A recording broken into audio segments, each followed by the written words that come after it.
Bonjour et bienvenue pour ce nouvel épisode de la série à chaud. Le film d'aujourd'hui n'est pas un film mais une trilogie. J'ai choisi d'aborder la trilogie Thor. Alors commençons par le début. Pourquoi aborder la trilogie? Puisque c'est un film qui se trouve au centre d'un paquet d'autres films. Je crois que la série des Avengers est déjà au 14e ou 15e film, il faudrait que je vérifie. Et donc j'ai choisi d'en tirer 3 un petit peu, parce qu'il y a le personnage de Thor en personnage principal, et que ça tourne un peu autour de lui. Déjà parce que je trouve que c'est une manière plutôt intéressante de pointer des qualités et des défauts du Marvel Cinematic Universe, qui est une tentative très très singulière et vraiment très intéressante, qui dépasse largement le cinéma grand spectacle et la recherche du max de fric. C'est bien sûr les deux mamelles du projet, on va dire à la base, faut être honnête, mais il y a aussi derrière un projet cinématographique assez délirant, un projet scénaristique assez délirant.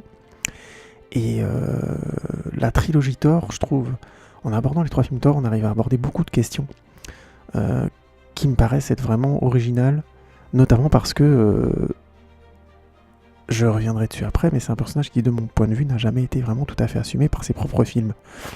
Voilà pourquoi. Alors je sais pas si ça va aller très loin, j'en sais rien, je pars un peu comme ça à volo parce que j'avais envie de vous parler de Thor Ragnarok, mais je trouvais que c'était dommage de ne pas vous parler déjà des 2 précédents. Et donc, nous voilà partis. Le premier Thor date de 2008, il a été réalisé par Kenneth Branagh. Alors pour faire un petit récap du Marvel Cinematic Universe, c'est le 3e héros Marvel qui arrive, puisque avant était sorti sur les écrans Iron Man, l'incroyable Hulk, et Iron Man 2. Alors pour vous remettre un peu dans le contexte, Iron Man avait cartonné au niveau public, il avait une reconnaissance critique tout à fait correcte. C'était pas un chef-d'œuvre, mais il avait un petit côté, une petite fraîcheur comme ça qui avait beaucoup plu. Et il avait posé les bases assez clairement de ce qu'allait être le Marvel Cinematic Universe. Il y avait déjà l'humour, le second degré, des effets spéciaux qui cherchent la vraisemblance avec une 3D renouvelée qui est arrivée enfin à maturité et qui permettait donc de donner une vie encore plus forte aux super-héros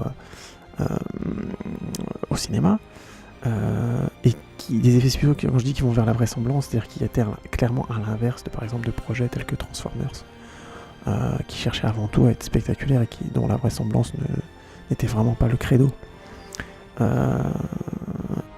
Jouait aussi sur des acteurs charismatiques et accessoirement musclés, donc les codes qui étaient déjà très présents dans les livres de super-héros, les comic books dès les années 70 et encore plus à partir des années 80-90, où l'hypersexualisation des personnages masculins et féminins a commencé à être un des archétypes du comic book de super-héros. Et en plus, Iron Man lançait bien sûr ce fameux principe de faire un film dans un univers canon au cinéma, ce qui avait déjà été vu avant, mais pas avec une telle ampleur, puisque dès la fin d'Iron Man 1, on avait le spoil que le film Avengers devait arriver au terme, et donc réunir non pas une trilogie ou des personnages qui allaient directement se croiser dans un même film, mais plusieurs films qui allaient finir par se croiser dans un, ce qui était un énorme projet. La concrétisation du projet est venue du producteur Kevin Feige, qui avait donc eu l'idée, qui a initié ce projet jusqu'à l'arrivée du film Avengers. Bien sûr, la hype avait été énorme, les gens avaient beaucoup apprécié, et c'était l'un des premiers films qui jouait sur cette fameuse mode maintenant qui est devenue presque trop rébarbative, des fameuses scènes post-crédit. Mais pour une réussite comme Iron Man, la suite a été franchement plus délicate. Déjà, l'incroyable Hulk, qui a eu une réussite au box-office tout à fait correcte, a eu un accueil critique beaucoup plus tiède, voire carrément morose. En tout cas, le film avait été déjà d'emblée reconnu comme beaucoup plus faible que Iron Man.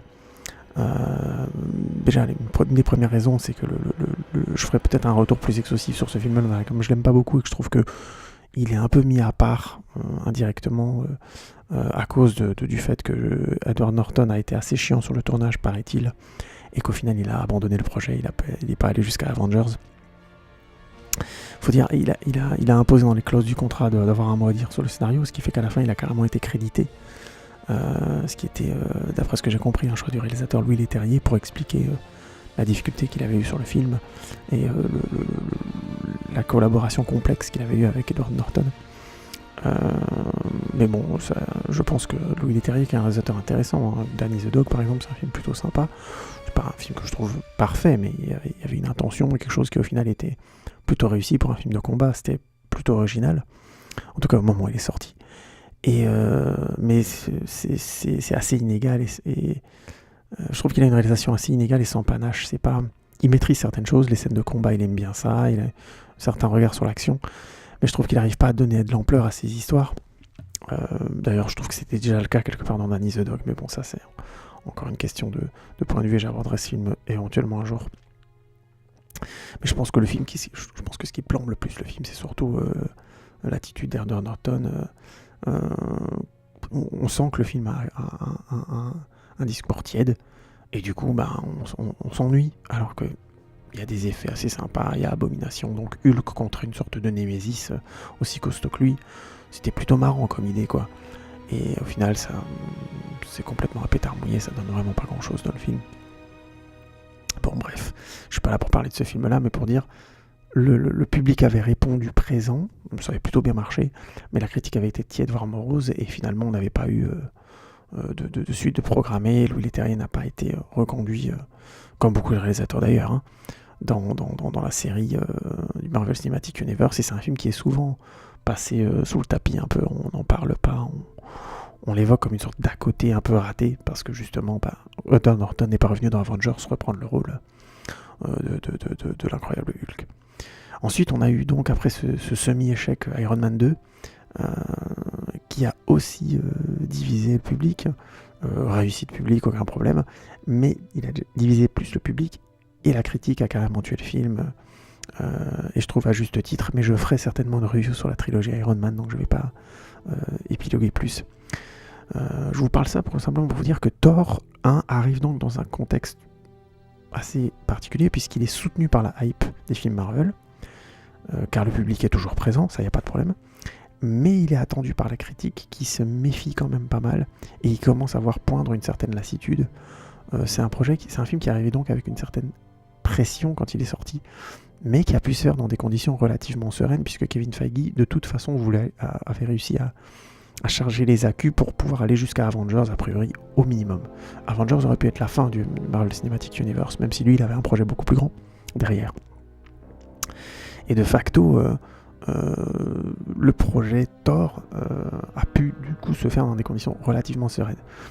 Alors, autre petite histoire avant de commencer sur Thor 1. Le Thor, c'est un peu une arlésienne au cinéma, hein. Il a fait une première apparition dans un film avec Hulk dans les années 80, le Hulk de Lou Ferrigno, hein. Je vous laisse aller découvrir si vous ne connaissez pas, ça va vous faire marrer je pense. J'ai pas vu le téléfilm, et je suis pas assez fan pour aller le voir, honnêtement j'ai juste vu des photos, ça a l'air d'être assez kitsch. Pour vous donner une échelle d'idée, c'était un acteur qui s'appelle Bill Bixby qui jouait le rôle de Bruce Banner, ou de David Banner, et quand il se transformait en Hulk, c'était un gros bodybuilder qui s'appelait Lou Ferrigno qui jouait son rôle, il était peint en vert et tout ça. Bon, moi autant vous dire que quand j'étais gosse ça me rendait dingue comme série télé, mais bon voilà, maintenant c'est d'un kitsch juste plus possible, quoi. Ensuite il y a eu différents projets après ça encore autour de Thor. Il y a eu un film qui a été envisagé pendant un long moment par Sam Raimi dans les années 90, ça a été abandonné, puis il y a eu une série télé, cette série télé est redevenue un film, vraiment un film, puis un film encore plus important après les succès de X-Men, Spider-Man et surtout de X-Men 2, et enfin la naissance du MCU qui est arrivé peu de temps en projet chez Marvel Studios, après X-Men, je crois entre X-Men 3 et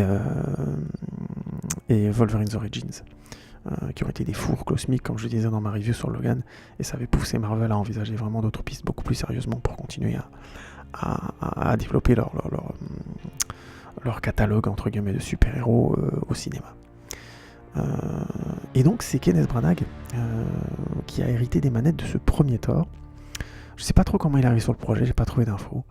Il faut juste savoir que c'est un réalisateur de plusieurs adaptations de Shakespeare. J'en ai vu certaines qui sont plutôt sympas. Je crois Much Ado About Nothing notamment est pas mal, même si ça vaut pas l'adaptation de Joss Whedon, mais bon. Il a fait un Frankenstein que je trouve encore très sympa, il faudrait que je le revoie, mais avec Robert De Niro dans le rôle de Frankenstein, que j'avais bien aimé. Et voilà, il a fait un film, il a fait l'adaptation live là, de Cendrillon, le remake image par image que font Disney, là, où il est transparent ce film, il n'y a rien. C'est le dessin animé en film, donc c'est beaucoup moins bien, quoi. Pour résumer, je ne suis pas un spécialiste de Kenneth Branagh, mais c'est un réalisateur que je considère plutôt comme un réalisateur classique. Il a un style efficace, mais c'est sans génie, quoi. C'est ce qui fait efficace, sans plus. En tout cas, c'est la sensation que j'en ai. Au scénario, ils ont mis Mark Protosevich qui, encore aujourd'hui sur internet, se revendique, enfin, c'est pas se revendique, il revendiquait comme un grand fan du personnage de Thor. Et en fait, quand on mate le film, ça se sent vraiment, quoi. Ça se sent parce que visiblement le scénariste connaissait bien le personnage. Le réalisateur a assumé beaucoup les choix du scénariste et en a fait vraiment son mantra d'une certaine manière. Mais du coup, ça donne un film assez étrange et qui a pas mal divisé, mais je vais développer. Les gens qui en général aiment le film disent que le héros est drôle et très maladroit, que la relation entre Odin et ses fils est crédible et bien écrite, que la cité d'Asgard, qui est en même temps pompier et fantasmée, est rendue plutôt crédible par la concentration de la narration autour du Bifrost. Je reviendrai après sur tous ces points-là. Et que l'histoire d'amour adolescente entre Thor et Jane est plutôt sympa, quoi.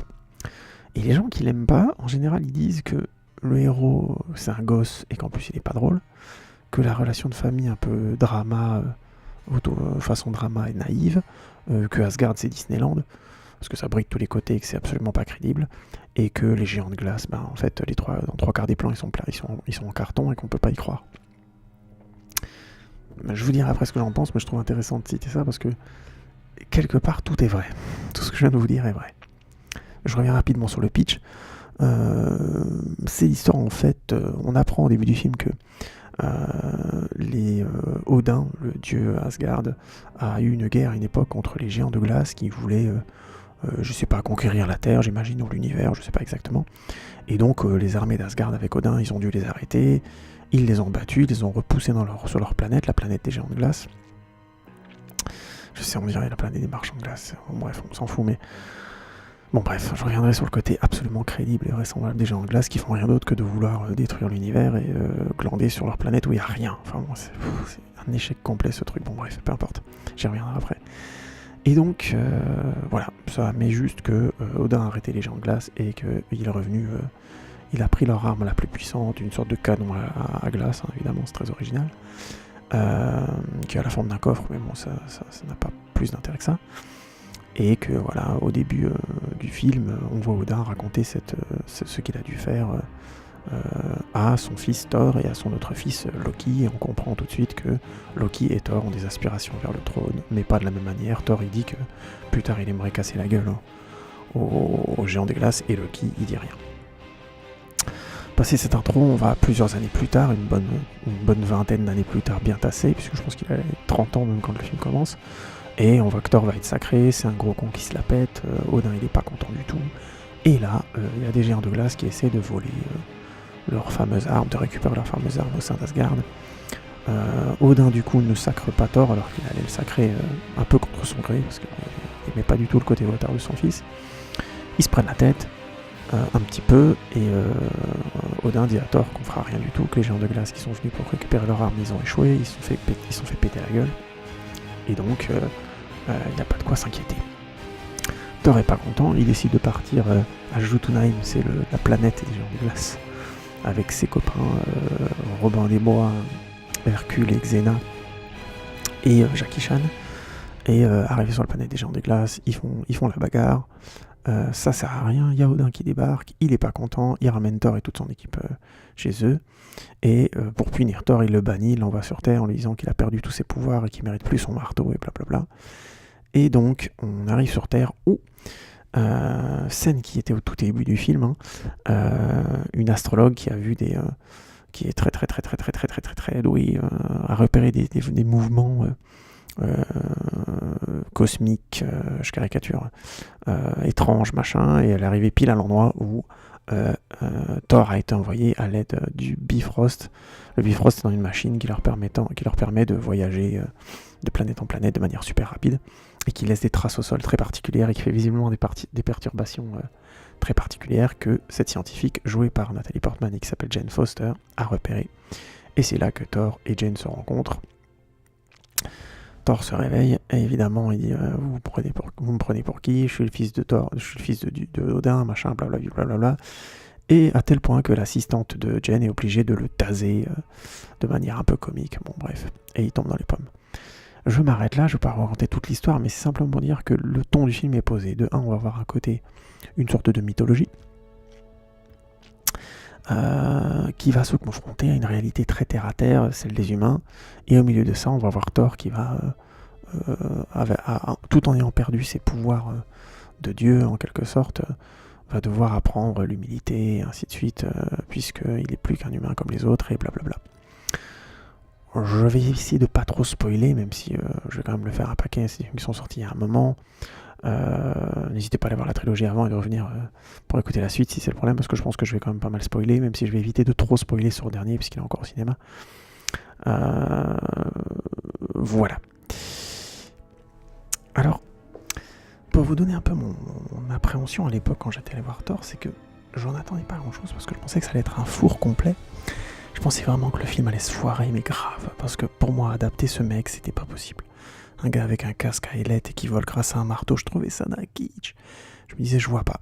J'avais beau réfléchir, Captain America, les nazis, machin, je me disais déjà, c'était chaud à faire tenir. Iron Man, ils avaient réussi le truc de manière brillante, mais c'était plus gérable, vraiment, que ce personnage mythologique assez improbable et dont le look dans les bandes dessinées était juste risible et ne fonctionnait que dans une bande dessinée de mon point de vue. Et du coup, quand je suis sorti de la salle après le film, j'avais une sensation plutôt positive. J'avais trouvé le film sympa, même si évidemment il avait de gros défauts, mais j'avais passé un bon moment, j'avais trouvé déjà balèze de réussir à rendre ce personnage relativement vraisemblable, je trouvais ça déjà vraiment fort. Encore aujourd'hui, je tire mon chapeau à ce film-là, c'était vraiment pas facile. Je trouve que c'était un des personnages Marvel les plus durs à introduire. À côté des Gardiens de la Galaxie, que je trouvais aussi complètement what the fuck. Et d'ailleurs, c'est un film qui s'en est aussi sorti brillamment d'ailleurs dans l'exercice. Mais Thor, c'était vraiment chaud. Et là, par exemple, il y a Black Panther qui va bientôt sortir. Franchement, je trouve que c'est chaud aussi de pas faire quelque chose de très kitsch, de très insultant, entre guillemets, en termes de black exploitation et ce genre de conneries. C'est chaud. Je crois que c'est Ryan Coogler qui le réalise. J'espère qu'il a bien dosé les choses, parce que ça peut vite être extrêmement kitsch tout ça. Bref, je ferme la parenthèse, mais jusqu'à présent, je trouve que c'est vraiment Thor qui était plus dur à adapter. Et finalement, le film s'en sort plutôt bien. Alors, je trouve que l'histoire, clairement, est plutôt balourde. Surtout au début, parce que là, je vais vous expliquer un petit peu la mythologie, machin, des gens des glaces. Quand on commence un film comme ça, il faut que ce soit particulièrement efficace et spectaculaire. Il faut que ce soit inspiré, quoi. Il faut qu'il y ait quelque chose à raconter. Le bon exemple, c'est Le Seigneur des Anneaux. C'est un début qu'on n'oublie pas, qui n'est pas forcément digeste, il y a beaucoup d'infos, mais le fait d'avoir mis la voix de Galadriel, d'avoir raconté ça avec une certaine lettre, d'avoir donné de l'ampleur aux scènes de combat, donné de l'ampleur à l'explosion de Sauron, donné de l'ampleur au choix d'Isildur de garder l'anneau et tout ça, ça crée, ça fait de cette intro ce qu'elle doit être, c'est-à-dire une vraie mise en ambiance, une vraie mise en contexte. Et c'est pas du tout évident à faire. Et quand on le rate, et c'est le cas dans Thor, ça donne l'impression d'un cours magistral informatif qui a pas d'autre but que de dire alors attention, hein, pour bien comprendre la suite du film, il faut bien que vous ayez eu telle information. Alors, en plus, il y a Odin finalement qui raconte ensuite à Thor et à Loki cette histoire, donc on comprend que c'est lui qui le racontait. Mais quand l'introduction se passe, on a l'impression qu'il nous le raconte à nous, qu'il le raconte comme ça de manière un peu informative à des inconnus. Ce qui est une mauvaise idée, parce que ça désincarne vraiment complètement le discours. Pourquoi ils n'ont pas fait une vraie scène entre le père et les fils? Je pense que ça aurait été beaucoup plus simple. Et il y aurait eu quelque chose à traiter de beaucoup plus intéressant, là, pour le coup. Ils auraient peut-être même pu déjà mettre en place la différence entre Thor et Loki. Et je trouve que de toute façon, il y a un problème de redite, parce que cette première scène où on voit Thor jeune et puis qui dure finalement qu'une seule réplique, on voit Thor dire oui, je serais allé comme vous, je les aurais pété la gueule. Et puis t'as Loki qui le regarde en souriant mais qui dit rien. Je trouve que ça dit pas assez de choses de l'un et pas assez de choses de l'autre, c'est trop pauvre comme séquence. Et surtout qu'après, juste après, boum, on voit le sacre de Thor, qu'il est devenu juste un grand gosse. On aurait pu commencer le film par là, hein, et introduire ensuite qui sont les géants des glaces, quoi. Enfin, je veux dire, il y avait bien des manières de faire pour que ce soit un peu plus dynamique et que c'est pas ce côté on veut créer de la mythologie, on a peur de vous foutre Asgard directement dans la gueule parce que vous allez trouver ça kitsch d'emblée. Ce qui était, comment dire, pensable. Mais au final, de toute façon, les choix esthétiques d'Asgard étaient tellement pompiers que je pense qu'il fallait mieux l'assumer dès le début, dire boum, l'univers c'est ça, tant pis, tu prends pas. Et il y a des géants de glace derrière, tu vois. Au moins tu te dis, ok, c'est pompier, mais bon, je pige, ils sont dans un univers what the fuck, je suis dedans, machin, tant pis. Le film n'arrive pas à rendre ça plus vraisemblable en commençant par une sorte de mythologie, quoi. En tout cas, c'est ce que je pense. Donc il y a ce premier problème ensuite. Et en fait, il va y avoir des problèmes d'écriture durant tout le film ensuite, quoi. Comme je disais avant, les histoires, les géants de glace, ils sont pas crédibles. Donc déjà, c'est chaud. Mais en plus, ils servent à cacher la vraie histoire du film, qui est en fait Odin et ses fils. Techniquement, c'est ça. C'est le voyage de Thor, certes, Thor est plus central, mais l'enjeu, c'est le rapport entre Odin et ses deux fils, son fils adoptif et son fils de sang. Mais comme du coup, l'histoire des géants des glaces, c'est pas crédible, elle n'existe pas vraiment, elle est complètement accessoire. Et du coup, ça provoque vraiment des vides dans le film. À chaque fois qu'on a ces phases avec les géants de glace, il y a une sorte de... C'est comme si que la narration s'arrêtait presque. C'est pour ça que la baston au début, quand ils se battent contre les géants de glace, n'a finalement que très très peu d'enjeu. Et c'est toujours pareil. Si tu veux mettre des scènes d'action, il faut que tu leur donnes de l'enjeu. Si tu ne leur donnes pas d'enjeu, très très vite, tu commences à parler dans le vide. Et c'est un vrai problème dans Thor, ça crée vraiment une sorte des appels d'air comme ça sans arrêt. Je trouve que Protosevich a mal équilibré le récit et que la réalisation de Kenneth Branagh est trop plate pour accentuer ou diminuer aux bons endroits. Je donne un exemple. Ils auraient clairement pu largement diminuer l'importance des géants de glace, ou même de Jane et des scientifiques sur Terre, puisqu'il y a plein de séquences avec elle et ses copains, et accorder plus de place à Loki, Freya, hein, ne serait-ce, hein, la femme d'Odin qui a un rôle microscopique dans le premier film. C'est complètement absurde, hein, surtout quand on voit le 2. À Odin, enfin en famille, enfin voilà, il y avait vraiment quelque chose à faire qui était beaucoup plus shakespearien et dramatique, et c'est dommage venant d'un réalisateur qui clairement est un spécialiste de Shakespeare et qui aurait pu beaucoup mieux mettre en scène ça, je pense. Et j'expliquerai pourquoi après. Ils auraient même pu prendre du temps pour sortir les amis de Thor des clichés hein, qui sont tous les 4, parce que c'est juste terrible, quoi. D'ailleurs, il y a une scène dans le film où, je pense que vous l'avez vu, donc je vous la raconte rapidement, mais où les amis de Thor viennent chercher Thor sur Terre, ils sont 4, et ils marchent au milieu d'une ville, et puis il y a des agents du gouvernement, du Shield, là, qui les repèrent et qui veulent signaler que c'est quelque chose de bizarre, et l'agent il dit mon chef, il y a Hercule, Xena, Robin des Bois et Jackie Chan qui se baladent dans le centre-ville, et le film se moque de lui-même en quelque sorte, ce qui donne un petit peu de vraisemblance, quoi. Le problème, c'est que comme ce sont réellement des clichés dans l'histoire, c'est terrible. Le film pointe que c'est creux. Ils sont Hercule, Xena, machin, celui qui bouffe trop, celui qui fait le dandy, la femme qui a un peu de caractère et qui en pense pour le héros mais qui ne le montre pas, hein, parce que voilà, ce serait une faiblesse, machin, blablabla. Et le chinois, quoi, qui dit des choses sages. Enfin, je veux dire, nom de Dieu, quoi. C'est clairement des personnages qui auraient mérité plus de temps ou un meilleur traitement global, mais au moins plus de temps. Bref. Mais, malgré ce que je viens de dire, le film tient plus ou moins si on n'a pas de souci avec le charisme de Chris Hemsworth, qui joue un héros qui est une sorte de grand gosse qui devient ado. Et si on peut apprécier le jeu de Nathalie Portman dans le rôle de Jane, qui est aussi une grande enfant scientifique, maladroite en amour, blablabla. Je dis ça parce qu'il y a beaucoup de gens qui ont critiqué pas tant que ça Chris Hemsworth, même si le personnage n'était pas spécialement apprécié au moment du film par le public, mais surtout Nathalie Portman. Ça je comprends pas, parce qu'en fait je trouve qu'elle joue bien son personnage, c'est juste que le personnage est relativement creux, quoi. Je vais m'expliquer clairement. Elle tombe amoureuse de suite. C'est un exemple parmi d'autres. Il n'y a aucune gradation. Il n'y a aucun effort d'emporter le spectateur dans un émoi pour Thor qui serait un peu progressif. Elle l'aime d'emblée. Enfin, elle en pince pour lui d'emblée. Voilà. Elle le voit torse nu. Enfin, elle le voit tomber, machin. Oh, il est magnifique. Elle le voit torse nu, il est magnifique. Et ainsi de suite. C'est-à-dire qu'il n'y a pas de... Elle en pince pour lui d'emblée, quoi. Il n'y a aucune nuance là-dedans. Trop peu, je trouve. Et je trouve que c'est une des plus grosses limites du film. En fait, l'amour entre Thor et Jane, c'est un peu un amour de deux grands ados un peu bêtes. Ce qui est plutôt bon pour la comédie et le côté mignon.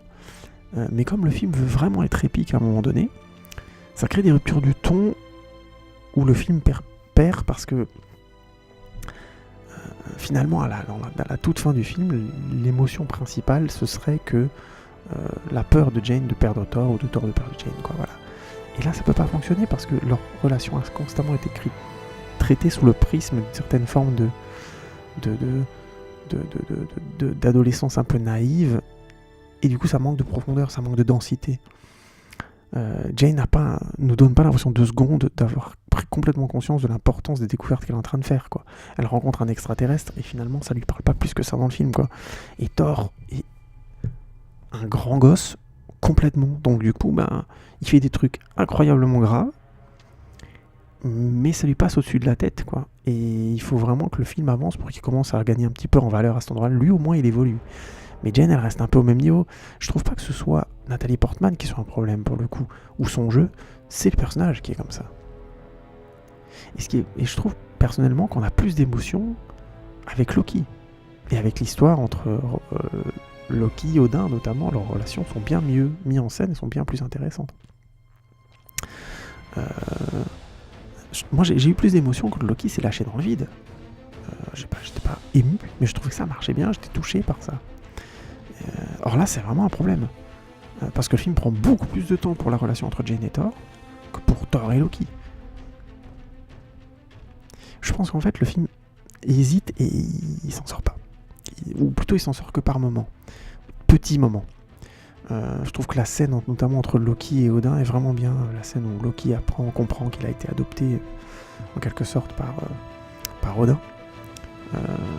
Je trouve que c'est une belle scène entre un père et son fils adoptif, en quelque sorte. Enfin, c'est plutôt il est aussi un élément fort, c'est que c'est une prise de guerre, entre guillemets.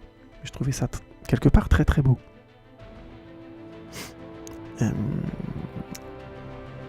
J'ai vu aussi que beaucoup de personnes ne croyaient pas à cette scène. Peut-être parce que le film est déséquilibré ou cette scène est un peu trop en retrait. Moi perso, je trouve que c'est une des scènes les plus inspirées du film. C'est une belle scène. Le père est terrassé par les mots du fils. Il y a quelque chose là que je trouve très beau et qui est mis en scène avec beaucoup de sobriété, au bon endroit. Il y a vraiment un rapport qui est assez fin entre Loki et Odin. Loki, au final, à la fin du film, il a cette phrase où il dit qu'il allait réussir, qu'il allait faire pour son père. Je trouve ça assez beau. Ils n'arrivent pas à se comprendre, mais Loki est désespéré de rentrer en contact avec lui. Il y a quelque chose là que je trouve assez beau. Au final, Thor, c'est un peu l'idiot de l'histoire, puisque au départ, il est complètement feinté par les plans de Loki.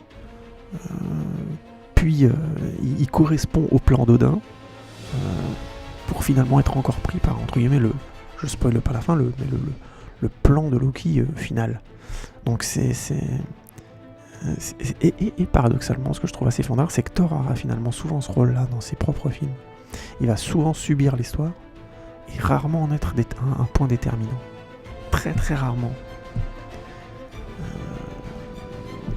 Mais en même temps, ça marque aussi une certaine forme de stabilité dans la trilogie. Je trouve que c'est un point sur lequel on peut clairement dire qu'ils savaient pas quoi faire de ce personnage. Ils ont jamais su quoi faire de ce personnage. C'est un truc assez dingue. Ils ont su quoi faire de lui que éventuellement dans des petites choses, des petites scénettes et des petits éléments dans les différents films Avengers, mais dans ses propres films, c'est dingue. Bon. En même temps, ce que je dis est pas tout à fait vrai, puisque dans le premier Thor, justement, son trajet est lisible et clair, ce qui est plus le cas du tout dans le deuxième. Et je trouve aussi que dans le troisième, ça revient un peu, mais j'en discuterai après.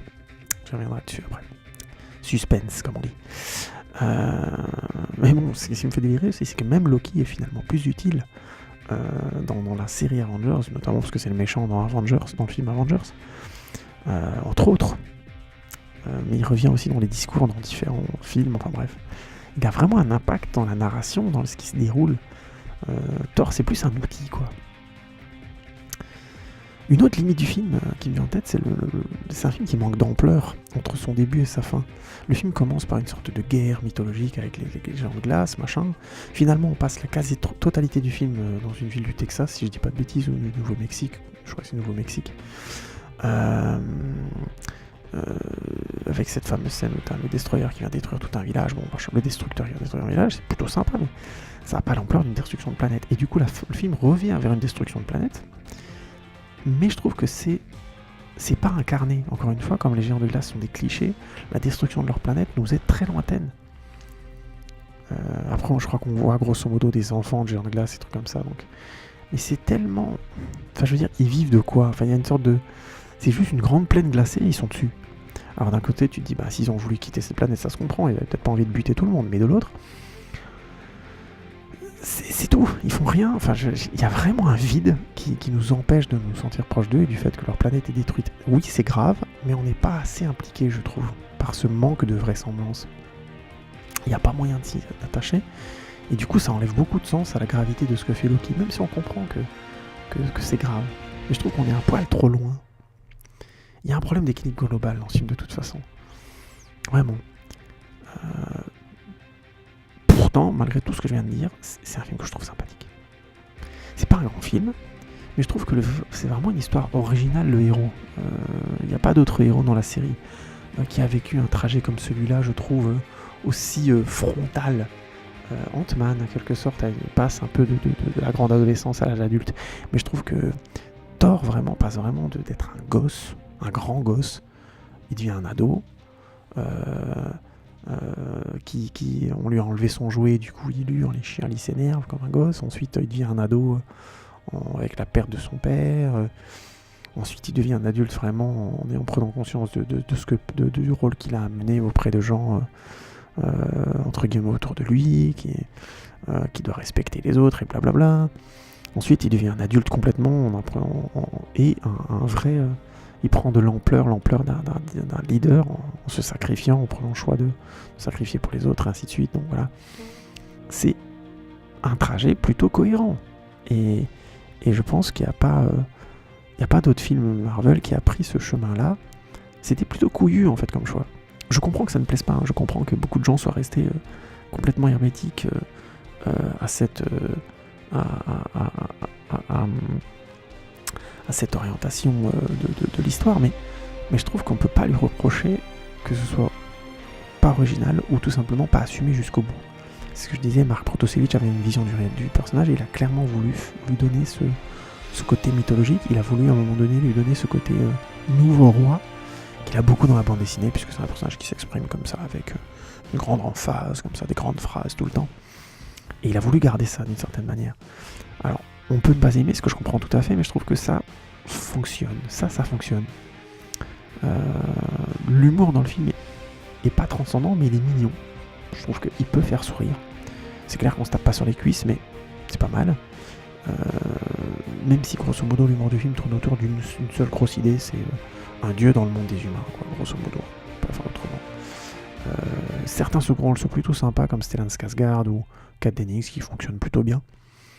Mais qui sont utilisés, je pense, à leur maximum de potentiel dans le premier film, et qui malheureusement dans le deuxième vont être exagérément présents. Je trouve que c'est un film qui pose les bases de l'univers de Thor sans brio, mais qui fait plutôt le boulot. Et je dirais aussi que vraiment, personnellement, j'ai apprécié la performance de Tom Hiddleston dans le premier, mais pas seulement. Je trouve qu'ils ont un bon rapport à l'écran avec Chris Hemsworth et avec notamment Odin. Oh putain, le nom de l'acteur me revient pas, c'est vous. Non, mais je vais le retrouver, mais je trouve qu'il y a vraiment ils forment un bon trio. Ils jouent bien ensemble. Oui, Anthony Hopkins, voilà, excusez-moi. Je trouve qu'ils sont présents. Ils ont les scènes qu'ils ont ensemble sont bien écrites. Il y a clairement un lien familial entre eux. Je trouve ça marche vraiment bien. Et notamment par des séquences très fortes, comme je disais, le sacre de Thor au début, où vraiment Tony Hopkins fait une gueule. Le mec, il va sacrer un connard sur le trône, ça le fait chier, c'est son fils en plus, alors ça le fout encore plus de travers. Je trouve que ça marche vraiment bien. La séquence, comme je disais, entre Loki et son père adoptif, quoi. Et puis, toute la partie de la fin, où vraiment Loki et Thor sont confrontés l'un à l'autre. Le moment où Loki apprend aussi à Thor que son père est mort, enfin quand il lui ment et tout ça, je trouve que c'est plutôt pas mal. C'est un méchant qui utilise vraiment son cerveau, qui essaie d'être, comme son surnom le dit, fourbe. Et je trouve que ça marche plutôt bien. Alors on est d'accord, hein, je reviens pas sur les différents défauts que j'ai cités avant, mais c'est ce qui fait tenir le film, je pense. C'est vraiment eux trois ensemble. Voilà, je vais pas aller beaucoup plus loin. On peut aussi noter la présence d'Idris Elba dans le rôle d'Heimdall, mais je trouve pas que son rôle soit extraordinaire, même si clairement il a une importance dans l'histoire. Hein. Je trouve pas qu'il y ait grand chose à en dire. C'était un film qui était un pari, et finalement il s'en était pas si mal sorti, quoi. C'était pas si mal ce Thor 1. Je trouve qu'il a gardé quelque chose de sympathique, parce que justement ils ont assumé jusqu'au bout le trajet d'un héros qui en fait à l'âge adulte était encore un gosse, et qui d'un seul coup doit grandir une bonne fois, provoqué par son père. C'était pas mal. Et en plus, j'aime bien aussi l'idée que Odin réussisse l'éducation de Thor en prenant un gros risque, mais échoue complètement dans l'éducation de Loki, et en ayant visiblement fait un vrai cas de faveur pour l'un et pas pour l'autre, qui restera finalement un mystère dans la série, mais je trouve ça assez classe et assez vraisemblable. Ça donne encore de la densité à leur relation. Bref, je vais m'arrêter sur Thor 1, mais je trouve j'en étais sorti avec une sensation plutôt agréable. Et comme en plus le personnage au final était bien inclus dans l'histoire des Avengers, que c'était Loki le méchant des Avengers, leur développement était assez simple, mais bien fait. Et du coup, j'ai attendu Thor 2, non pas avec impatience, mais en me disant peut-être que cette fois-ci, ils allaient réussir leur coup. Et donc, Thor, le monde des ténèbres sort donc pas longtemps après. Dans l'ordre, Thor est sorti, de Thor 1 donc. On a eu ensuite Captain America First Avengers, qui a donc été le film qui a fini le premier grand cycle, et le deuxième cycle qui a été lancé par Iron Man 3. Puis Thor, le monde des ténèbres, et donc dans le même ordre, Iron Man, Thor, puis encore Captain America, les Gardiens de la Galaxie et Avengers, l'ère d'Ultron. Donc Thor arrive après Iron Man 3, qui a été un film qui a beaucoup divisé, je reviendrai dessus dans une explication plus précise, le public. Le film a été un carton monumental, asseyant une bonne fois pour toutes la domination de Robert Downey Jr. sur l'histoire des Avengers et du personnage d'Iron Man, mais surtout propulsant encore plus après le succès monstrueux d'Avengers, la franchise du Marvel Cinematic Universe au devant des blockbusters les plus rentables et les plus remplisseurs de poche de l'histoire du cinéma. Thor, le monde des ténèbres arrive donc dans une tendance extrêmement positive, j'insiste, et malgré tout se retrouve dans un développement de réel assez absurde, puisqu'en fait il y a eu de grosses dissensions entre Marvel et sa star féminine, notamment Natalie Portman, qui voulait donc voir son personnage évoluer, beaucoup prendre en profondeur dans ce deuxième film, et qui a donc bataillé beaucoup pour imposer un réalisateur, en l'occurrence une réalisatrice, à la tête du projet Thor, The Dark World, le monde des ténèbres, puisque c'est le nom de Thor 2,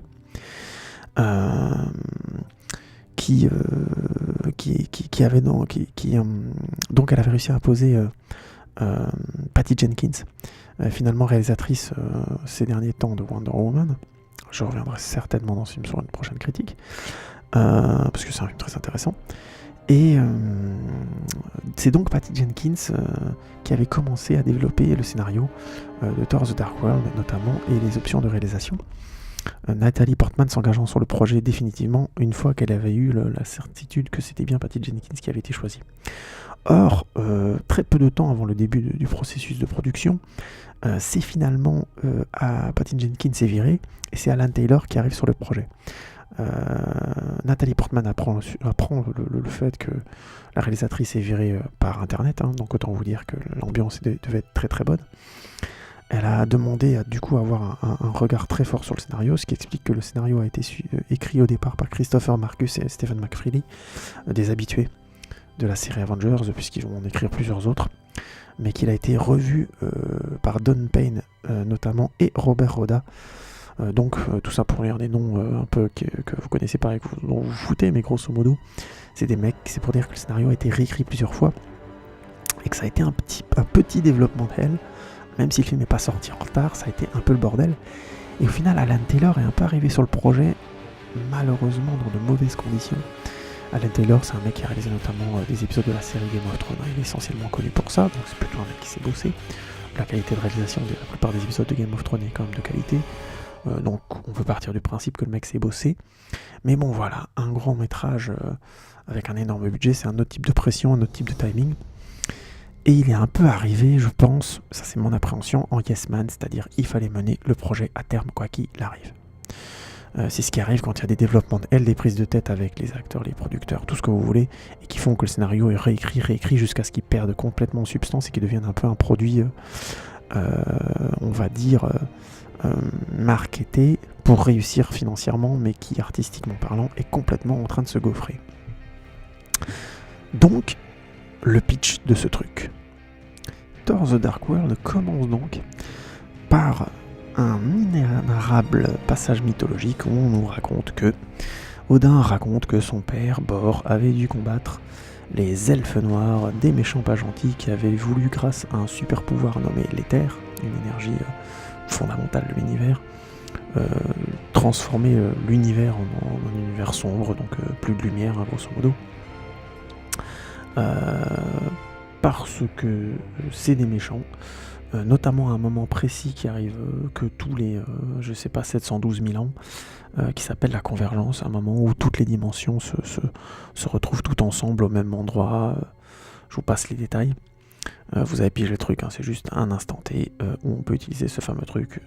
Je caricature le côté prophétique de la chose, mais c'est une réalité. Donc voilà, les méchants elfes noirs veulent rendre le monde, la galaxie complètement sombre, l'univers, grâce à l'éther au moment de la convergence. C'est ce qu'il faut retenir. Et c'est le papa de Odin qui l'avait arrêté. Et au début du film, on revoit donc notre docteur Jane Foster, toujours interprétée par Nathalie Portman, réussir à rentrer en contact avec l'éther. Je vous passe les détails du pourquoi du comment. Et elle en devient, grosso modo, la porteuse.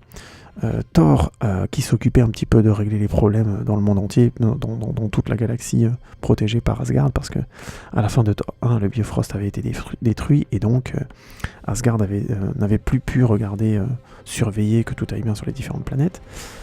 Donc Thor a dû aller se battre un peu à gauche à droite, il a mûri, il est devenu plus grand, machin, il a les cheveux... grosso modo, ça veut dire qu'il a les cheveux attachés, qu'il a une barbe un peu plus, virile.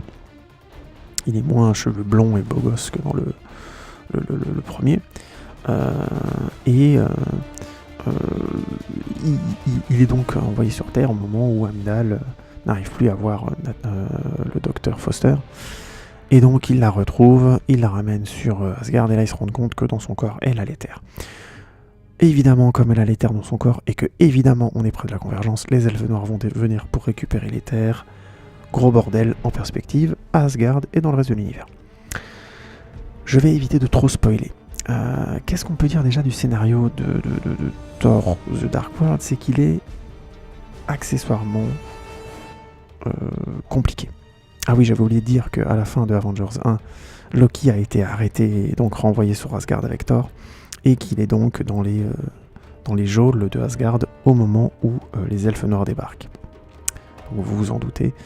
Finalement, Thor et Loki vont devoir faire équipe. Évidemment, est-ce que Thor peut faire confiance à Loki? Xena la guerrière, Hercule, Robin des Bois et Jackie Chan sont toujours de la partie pour être des seconds rôles bien gentils.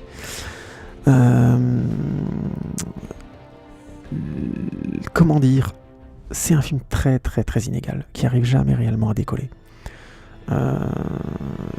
Les enjeux posés par le premier film sont clairement voulus comme ressort qui font repartir le film, c'est-à-dire Jane est sur Terre, elle a plus vu Thor évidemment quand elle le voit la première fois. La première séquence où on la voit, elle retrouve un mec pour une sorte de rendez-vous dating, mais elle est complètement absente, elle s'intéresse pas du tout au gars. Évidemment, elle a encore que Thor en tête, sous-entendu. Et quand elle finit par le retrouver, elle lui colle une claque, d'abord pour vérifier qu'il est bien là, qu'il est bien réel. Je crois parce qu'il l'a plus vu pendant 2 ans, quoi. Et une autre claque parce que voilà, elle est vexée, quoi.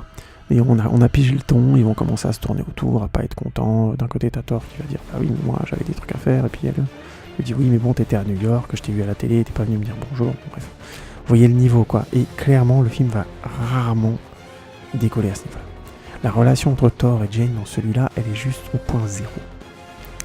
Il y a clairement eu des soucis d'écriture, mais là, c'est même plus des soucis d'écriture, il y a des choses qui sont pas réglées.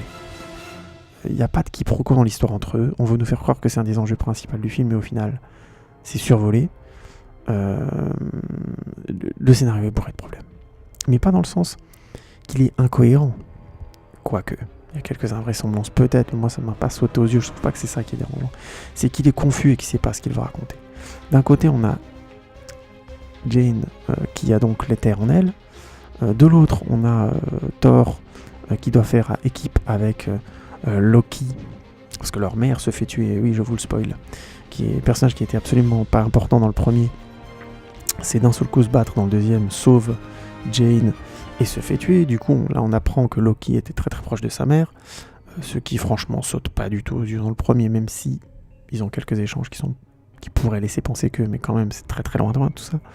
Donc ça arrive un peu comme un cheveu sur la soupe, mais c'est pas même mis en scène. On va dire que les rapports entre Loki et sa mère, c'est plutôt pas mal. Leurs dialogues sont corrects. Elle descend le voir notamment un moment dans les geôles. Et il y a une certaine qualité à ça. C'est pas mal comme séquence. Encore une fois, heads up à Tom Hiddleston et René Russo, qui jouent donc la femme d'Odin, Freya, et qui arrivent à jouer des scènes finalement pas super bien écrites, mais qui arrivent à leur donner, je trouve, beaucoup de densité par un jeu d'acteur très sobre et très impliqué. Je trouve que c'est vraiment une qualité quand le scénario patauge autant à se donner de l'ampleur. On retrouve un des problèmes d'ailleurs principaux, je vais essayer de mettre en ordre ma pensée. L'un des problèmes principaux, c'est que l'enjeu autour de la question de Jane qui a ce fameux pouvoir en elle est très vite vaseux parce que elle ne peut pas le contrôler. Elle n'en est pas contrôlée.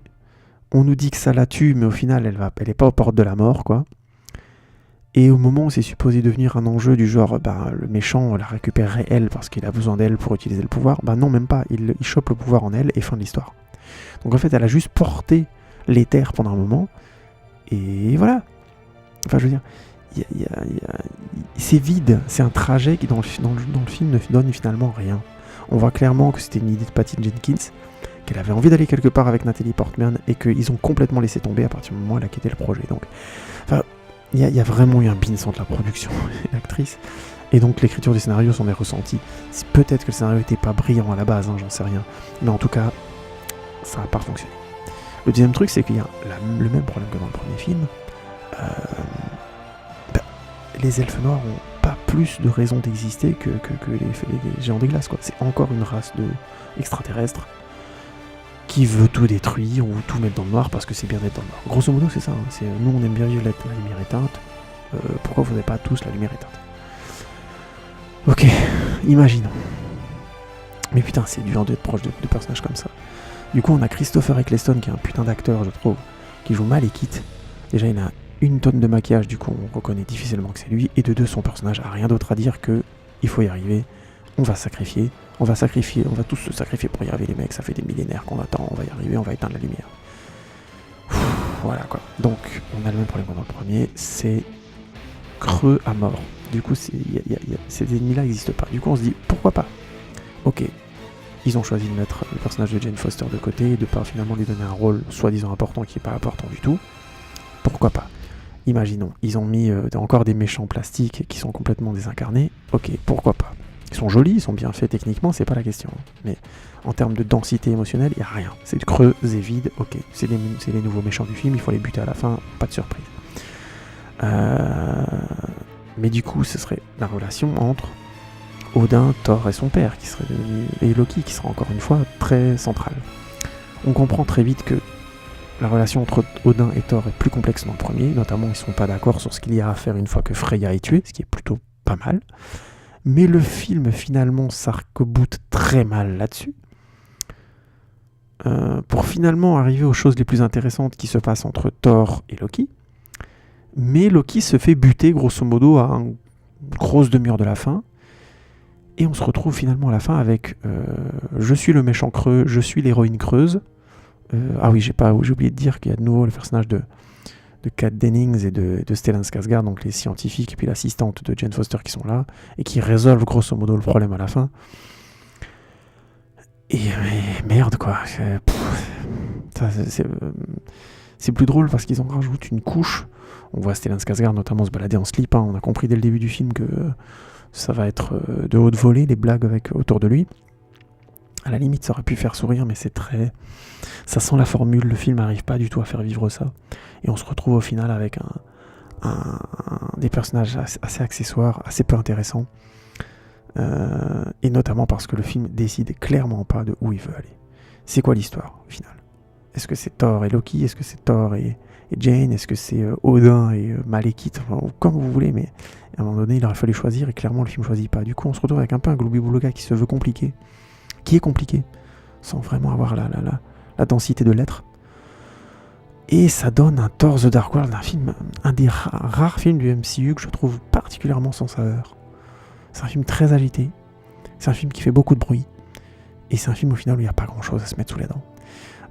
Alors je sais qu'il y a beaucoup de fans, entre Thor 1, Avengers, il y a eu tout un fan club de Loki qui réclamait du Loki à mort, et il faut être clair, Loki a plusieurs belles scènes dans le film. La scène où il meurt est vachement bien, il finit roi à la fin, hein, je spoil, mais vous allez comprendre en voyant.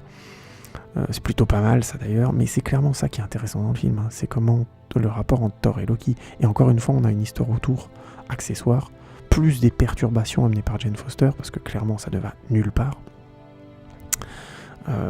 pour finalement se retrouver avec quelques scènes où ça le fait bien entre Thor et Loki, quoi.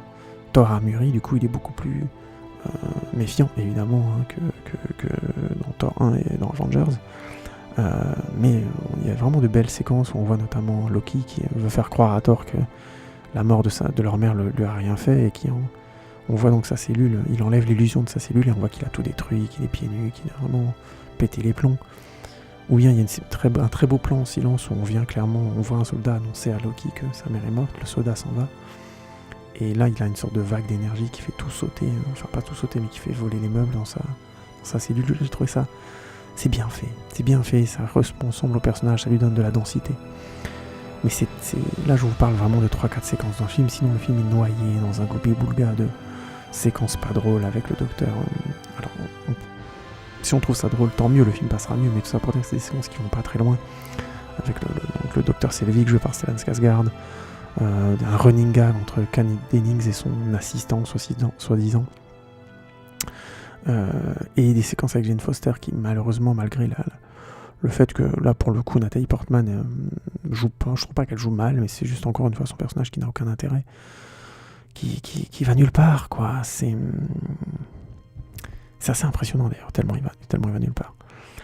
Du coup, qu'est-ce que je peux dire de bien de Thor The Dark World ? C'est un film bien fait. Il y a des beaux effets spéciaux, notamment l'attaque de Asgard, qui est plutôt une séquence assez spectaculaire, avec des vaisseaux elfes noirs qui sont assez classe.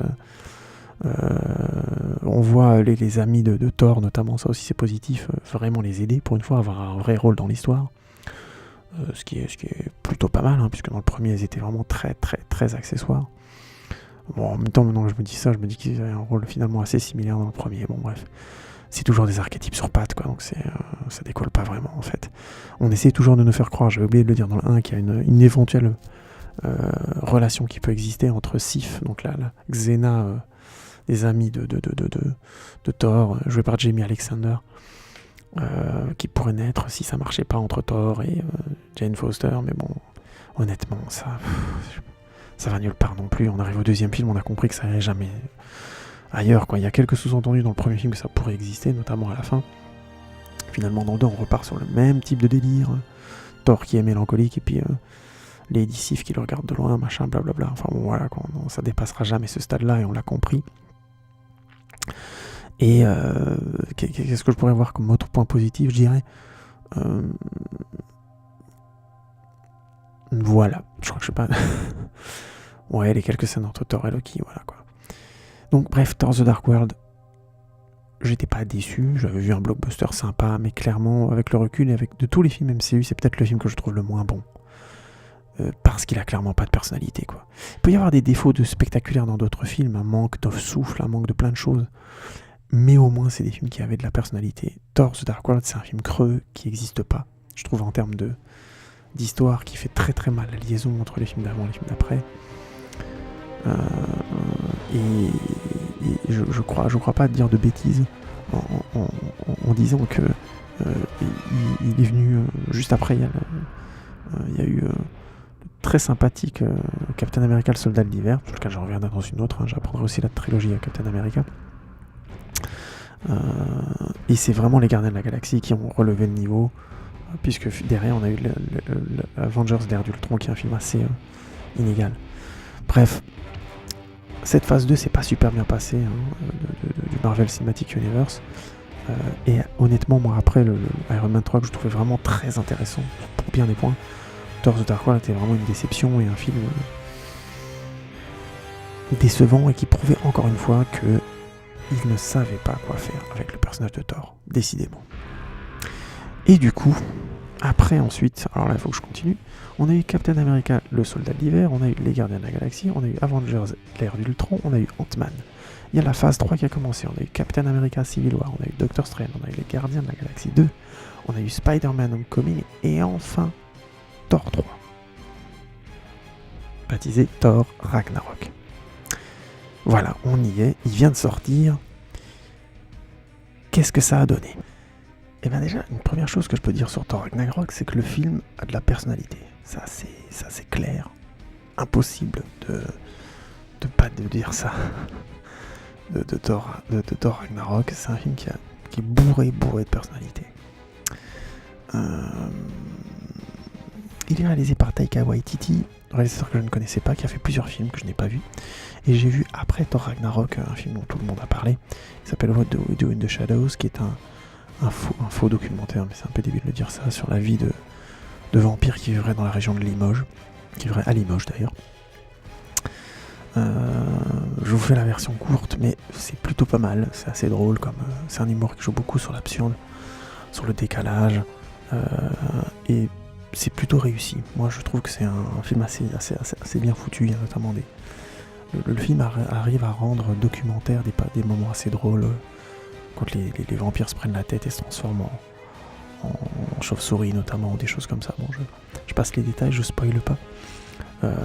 Mais c'est assez marrant, puisque le film prend le parti d'avoir des documentaristes qui iraient se rendre dans la vie de vampires qui vivraient en colocation. Donc vous voyez, ça part tout de suite sur un humour très absurde, très nonsensique comme ça. Enfin, je trouve. Du coup, c'est pas pour tout le monde, mais c'est assez marrant. Moi, j'ai pas adoré. Je sais que c'est un film qu'il y a des gens qui adorent, qui voient un culte à ce film-là. Moi, non. Je trouve que c'est clairement réussi et qu'il y a un ton. Pour peu qu'on soit client, on va bien se marrer, quoi. Et je le spoilerai pas. Parce que c'est un humour que j'apprécie pas forcément des masses, et je risque de dire des bêtises, mais grosso modo, c'est un film qui est bourré de personnalité. Taika Waititi s'est bossé, quoi. Ça, c'est clair. Une fois qu'on a vu ce film-là, on n'a pas trop de doute là-dessus. Et il se trouve que il a réussi à transférer ce côté, comment dire, improvisé, humour de l'absurde dans une production du Marvel Cinematic Universe. Et ça, c'est balèze, quoi. Et ça, c'est balèze parce que c'est une très très grosse machinerie, les films du MCU.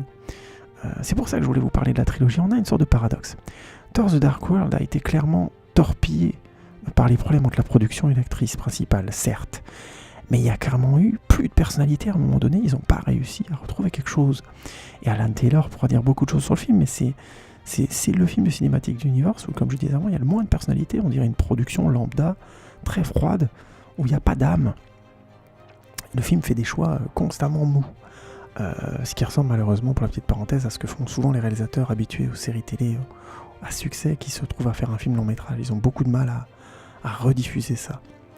Mais je rajoute aussi à la décharge de Alan Taylor qu'il se retrouvait non pas avec un film classique, un seul, mais un film à faire entrer dans une série d'autres films, ce qui est, mine de rien, lui posait aussi d'autres problèmes, sans compter qu'il arrivait en retard sur la production. Hein. J'ai bien dit que la production avait commencé avec Patty Jenkins à la base, bref.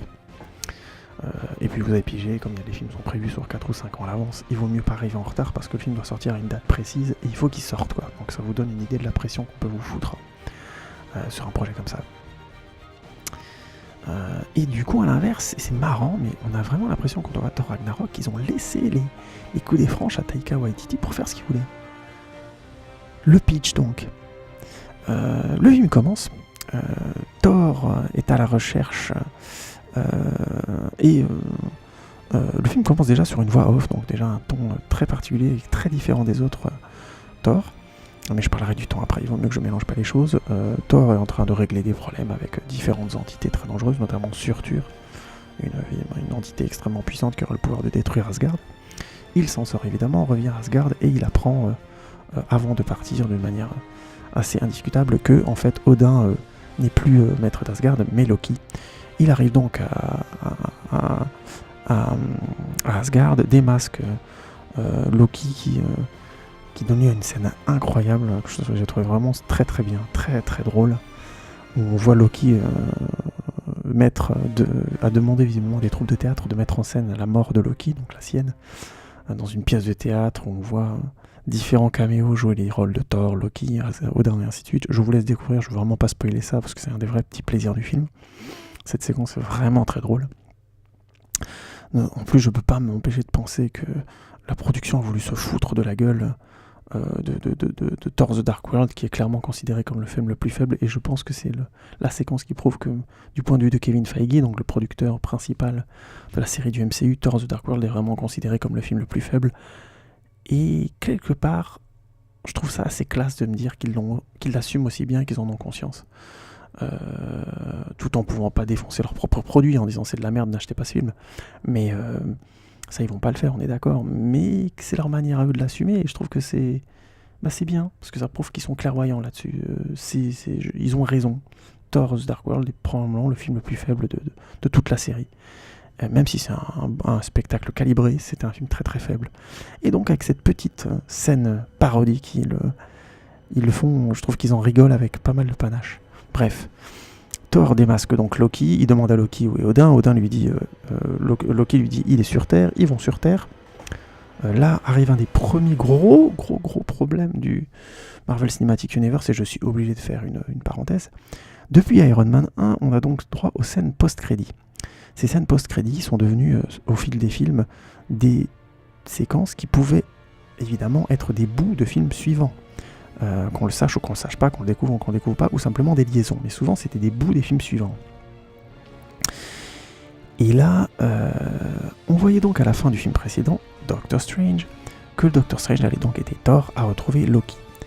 La séquence revient quasiment telle qu'elle dans le film. On découvre... donc, je vous passe les détails, mais grosso modo, le Doctor Strange aide Thor à retrouver Loki, puis à retrouver son père Odin. Et il le retrouve sur Terre, bref. Et Odin leur dit grosso modo que... non, je vais d'abord expliquer ce que je veux dire sur cette séquence avec Doctor Strange. Il trouve Odin, je reviendrai là-dessus après. Déjà, on découvre deux trucs. La première chose, c'est que le Doctor Strange a un pouvoir complètement dingue qui permet de téléporter les gens en une fraction de seconde. Je veux pas dire que ce pouvoir est un problème, mais là, quand même, ça le rend extrêmement puissant. Je me demande comment ils vont se démerder dans les films Avengers, dans le prochain Avengers, si Doctor Strange est là, pour expliquer qu'ils peuvent pas aller aux quatre coins du monde en claquant des doigts, le mec. Parce que c'est ce qu'ils font, hein. Ils vont aux quatre coins de sa bibliothèque à lui, là, en claquant des doigts. Thor comprend même pas comment ils arrivent à se déplacer. Il a même plus besoin de faire des sortes de portals, là, comme il le faisait dans le film Doctor Strange. Donc il y a vraiment un Beans, là, qui, moi, a donné lieu à une scène comique plutôt sympa, mais qui, clairement, est en train de mettre en place des éléments, mais qui vont être hyper durs à assumer sur les autres films, je pense. À moins de péter complètement les intrigues, parce que si les personnages peuvent bouger d'un point à l'autre de la planète en un claquement de doigts, mais vraiment en un clignement d'œil, ça devient dur de faire tenir n'importe quelle tension. Vous allez me dire que je dramatise un peu, qu'il y aura peut-être des feintes à faire, notamment par exemple assommer le Doctor Strange pour qu'il y ait plus de suspense, mais là, quand même, j'étais devant le film, je me suis dit merde, là ils vont avoir du mal à assumer ça par la suite. Et en fait, la réalité, c'est que cette fameuse scène post-générique de Doctor Strange qui laissait à penser que Doctor Strange aurait une importance dans l'histoire de Thor Ragnarok, elle dure 2 minutes. Et comme elle arrive au début du film, vous m'excusez pour le spoiler, mais c'est comme ça, parce que c'est décevant. C'est-à-dire, on arrive vraiment à la limite. Ils n'arrivent plus à assumer les scènes post-génériques. Et je pense vraiment qu'ils devraient de moins en moins en faire. Parce que ça devient un problème, parce que ça devient complètement accessoire. Heureusement, à la fin de Spider-Man Homecoming, on commence déjà à avoir des scènes post-génériques, enfin, qui soient... Et c'était déjà le cas à la fin des Gardiens de la Galaxie, des scènes post-génériques qui engagent à beaucoup moins de conséquences. Et je pense que c'est beaucoup mieux, parce qu'ils ont beaucoup trop de films qui sortent. On va quand même arriver au 16e, 17e film à un moment donné. Les scènes post-génériques, elles vont commencer à devenir des handicaps et non plus des bons teasers des films suivants, je pense. Je pense que c'est une identité qui aurait tout intérêt à disparaître, surtout parce que Marvel Cinematic Universe a compris un truc plus important, c'est qu'il vaut mieux que le film ait de la personnalité, plutôt qu'il soit une bonne liaison d'un film à l'autre. Si c'est une bonne liaison d'un film à l'autre, c'est un plus. Mais ce qu'il faut d'abord, c'est que ce soit d'abord et avant tout un bon film avec de la personnalité, un film qui a de la personnalité. Le reste, ça vient après. Bref, je ferme la parenthèse, mais clairement, cette apparition de Doctor Strange, je l'ai trouvée très très accessoire. Et oui, forcé, parce que d'Asgard, ils auraient clairement pu prendre un Bifrost ou je sais pas n'importe quoi et aller à l'endroit où trouver Odin, et on n'aurait pas eu besoin de cette séquence. C'est vraiment une séquence rajoutée là, parce que le Doctor Strange a dit à la fin de son film qu'il allait aider Thor. Je ferme la parenthèse, mais c'est vraiment très décevant. Donc, Loki et Thor retrouvent Odin. Odin leur apprend qu'ils ont une sœur qui est beaucoup plus puissante qu'eux, qui s'appelle Hela, qui est la déesse de la mort, et qu'elle va revenir parce que Odin a quitté Asgard, et que il va mourir. Je le dis cash, je spoil, parce que clairement le film en a rien à branler. C'est-à-dire que Odin va mourir. Il s'excuse pas, il leur dit même pas vous allez devoir gérer une meuf qui est 10 fois plus puissante que vous, que je vous ai planqué pendant toute votre vie, c'est votre grande sœur, voilà, je vous aime bien tous les deux, ciao, démerdez-vous. Je caricature à peine, mais vraiment à peine. Parce que finalement Thor va avoir des visions de son père ensuite dans le film, mais j'ai envie de dire, est-ce qu'à un moment donné il n'y avait pas moyen de le faire assumer ça un peu plus ?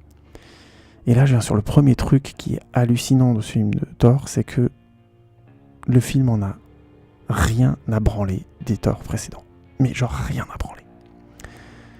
Je vais m'expliquer, je finis juste le pitch. À ce moment-là, au moment où donc Odin disparaît, la sœur de Thor arrive, elle s'appelle donc Hela. Thor essaie de l'attaquer, elle détruit son marteau, je spoil rien puisque c'est dans tous les teasers et toutes les bandes annonces, même si on voulait pas le savoir. Loki dit à Thor, on ferait mieux de s'enfuir, il appelle le Bifrost. Elle monte dans le Bifrost avec eux, elle les éjecte, ce qui est plutôt sympa comme séquence. Thor et Loki sont donc expulsés dans l'espace, et là elle retourne sur Asgard, et évidemment elle prend Asgard. D'ailleurs, quand je dis que le film en a rien à foutre, alors attendez, laissez-moi réfléchir. Je finis le pitch. Donc Thor arrive sur une planète inconnue où il est fait esclave et il doit se battre dans une arène contre un très très grand champion. Il est donc dans la merde, il sait pas comment il va pouvoir retourner sur Asgard. Il sait pas où est Loki d'ailleurs, et il se rend compte au bout d'un moment que Loki est arrivé au même endroit, mais qu'il a un peu mieux géré la situation que lui. Il a réussi à rentrer dans les petits papiers d'un gars qui s'appelle, je sais plus comment, le maître, quoi, qui est joué par un... j'ai oublié son nom. Qui est joué par un Jeff Goldblum qui est juste en roue libre, c'est un truc de fou. C'est Jeff Goldblum qui fait du Jeff Goldblum. Il délire complètement, c'est un truc de dingue. Je reviendrai là-dessus après. Et qui est donc le maître de toute cette planète, une sorte de planète décharge où il fait se combattre les gens. Bon voilà. Une sorte de grand dictateur, mais version je m'amuse avec vous, quoi. Version République bananière, mais pas en général, vous voyez le genre, quoi. Et quand il est pas content, il liquéfie les gens. Enfin, vous voyez l'ambiance, quoi. Donc Loki, il est devenu pote avec le gars pour éviter de se faire buter. Et Thor, comme il est un petit peu, voilà, je suis le Mighty Thor, machin, blablabla, il va aller se battre dans l'arène et puis il a pas intérêt à crever, quoi, contre le champion. Et pendant ce temps-là, Hela, donc la sœur de Thor et de Loki, là, qui est jouée par Cate Blanchett, qui est très bien, qui joue d'ailleurs très très bien son rôle. Ma femme m'a d'ailleurs fait remarquer qu'elle avait enfin fait au cinéma la Reine Noire, celle qu'elle fantasmait de faire en étant Galadriel dans Le Seigneur des Anneaux. Enfin voilà, je ferme la parenthèse, seuls les vrais savent, mais c'était assez marrant de l'avoir dans un rôle finalement assez proche de ce qu'elle voulait dans Le Seigneur des Anneaux. Bon bref, c'était il y a quand même 14 ans cette histoire, bon bref, on s'en fout. Elle reprend Asgard, mais pour vous donner une échelle d'idée le premier signe qui vous dit clairement que le film en a rien à branler. Bon alors déjà en butant Odin en 2-2, on avait compris l'idée.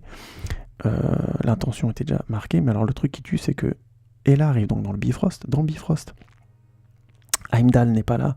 On finira par voir pourquoi après.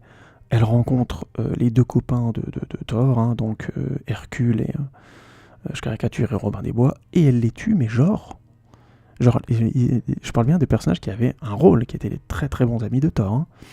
Elle les tue en 2-2. Alors d'un côté c'est vachement bien parce que c'est très sec et très froid comme ça. Donc, oh, qu'est-ce que c'est que ce truc, tu vois. De l'autre, les mecs ont 2 répliques dans le film, quoi. C'est du genre, hé, qu'est-ce que vous faites? Attendez. Alors, si c'était complètement assumé pour le film, je dirais rien. Mais comme clairement les mecs se font buter de manière de dire, les films précédents, on en a rien à branler. D'un côté, c'est couillu, et ça donne beaucoup de personnalité au film. De l'autre, c'est un foutage de gueule. Et je peux pas m'empêcher de prendre ça comme pour de la fainéantise.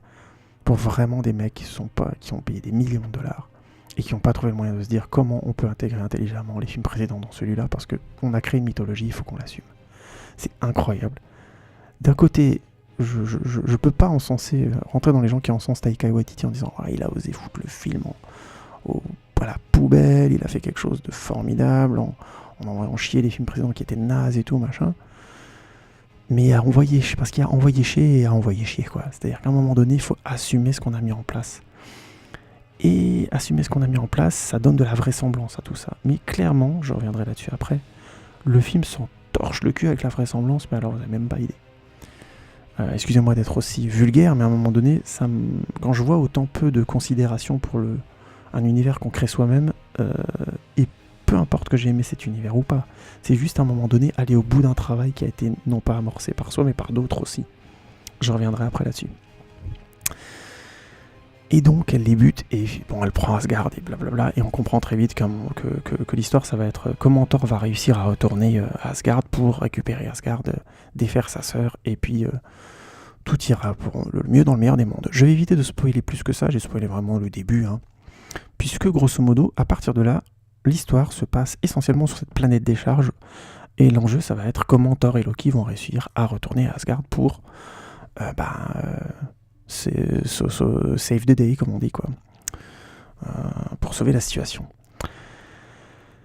Alors,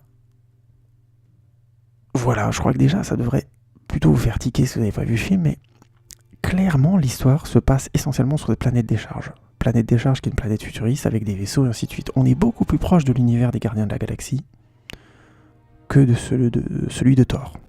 Clairement. Et le film, clairement, a pas envie de traiter les personnages des films Thor en les excluant clairement. Déjà, on n'a plus de nouvelles du professeur Selvig. Je dis pas que c'est une mauvaise chose, je dis juste qu'il veut plus traiter les personnages. Mais ça, à la limite, c'est des personnages secondaires. L'assistante de Jane Foster, c'est des personnages secondaires. Mais le film veut te faire croire qu'ils ont traité l'histoire, par exemple, de Thor et de Jane Foster, alors que clairement, on a compris qu'il y avait eu un bins entre l'actrice et la production. En disant, on a Thor qui nous dit, bon voilà, on s'est plaqué l'un l'autre, quoi. On lui dit, ouais, on t'a plaqué, et puis lui il répond, non, on s'est plaqué l'un l'autre, quoi. Et voilà. Donc on a 2 films, mal construits, certes, mais 2 films quand même, qui au final sont réduits dans le 3e à, non mais bon, on s'est plaqué l'un l'autre, quoi. Et ben les mecs, c'était aussi con que ça et aussi puéril que ça, pourquoi vous nous avez fait 2 films dessus, quoi. Quelle idée de tenter de faire une mythologie dessus si c'est pour en sortir comme ça, quoi. Franchement, même si je peux comprendre que c'est compliqué de faire quelque chose sans l'actrice, il y a un moment donné, il faut quand même désassumer autant son travail, c'est un truc de fou, quoi. Et je trouve que c'est assez insultant, mine de rien, parce que c'est pas nous qui avons demandé à ce qu'une mythologie arrive à un moment donné et se crée autour du personnage. Bref. Mais c'est pas fini. Puisque le film va clairement foutre Asgard en début et en fin de film, va clairement dire en plein milieu que Thor n'est plus, grosso modo, le gars avec son marteau et ainsi de suite, et va le mettre constamment en difficulté, c'est-à-dire que le héros va être maîtrisé par un petit bidule électrique, hein. Donc déjà c'est assez étonnant, mais oui, on va lui mettre un petit bidule électrique dans le cou, il va se prendre des coups de jus et c'est bon, il est niqué. D'ailleurs, c'est assez impressionnant, hein. Ça revient au niveau du 1 où il se fait taser et puis qu'il tombe par terre, mais je veux dire, c'est quand même même si c'est un choix très fort et que je suis pour les films qui ont de la personnalité, nom de Dieu, c'est tout. C'est-à-dire que la seule solution, c'était de tout déconstruire. Je suis obligé de faire une parenthèse ici sur la critique du film faite par le Fossoyeur du film, qui est très intéressante, où il explique la limite de la déconstruction. Il explique notamment que le film en a rien à branler, qu'il enlève tous ses attributs à Thor, son armure, ses cheveux, son appartenance à Asgard. Le film, les 3/4 du film se passe pas du tout à Asgard. Et au final, à la fin, Asgard est littéralement rayé de l'histoire. Donc on peut vraiment parler d'un rejet complet, hein, de la mythologie, hein. Vraiment, c'est assez dingue. Pour retourner vers une sorte de mythe, mais je trouve que vraiment le film n'y arrive pas du tout, et je vais expliquer pourquoi. Donc le Fossoyeur du film va vers ça et explique que c'est un choix très fort et en même temps un choix assez incroyable, parce que on peut pas donner de suite à un film avec un ton pareil. Par définition, on peut pas continuer comme ça. On peut pas faire un film qui envoie tout chier et faire un film suivant qui envoie tout chier aussi. Il faut bien que quelque part quelqu'un croie au mythe, à la mythologie, si c'est une série de films qui sont supposés se suivre les uns des autres et créer quelque chose d'épique. Et là je viens au problème principal pour moi de Thor Ragnarok, c'est que c'est un film qui est épique. Il n'est pas épique du tout. C'est-à-dire que les 3/4 du film fuient l'enjeu principal, c'est-à-dire sauver Asgard, même si ça reste en sous-texte. C'est tellement lointain que finalement on assiste essentiellement, et là je suis obligé de spoiler, au rapport de Thor et de Hulk, un rapport qui est plutôt marrant et plutôt original. Je viendrai sur les points positifs après, hein.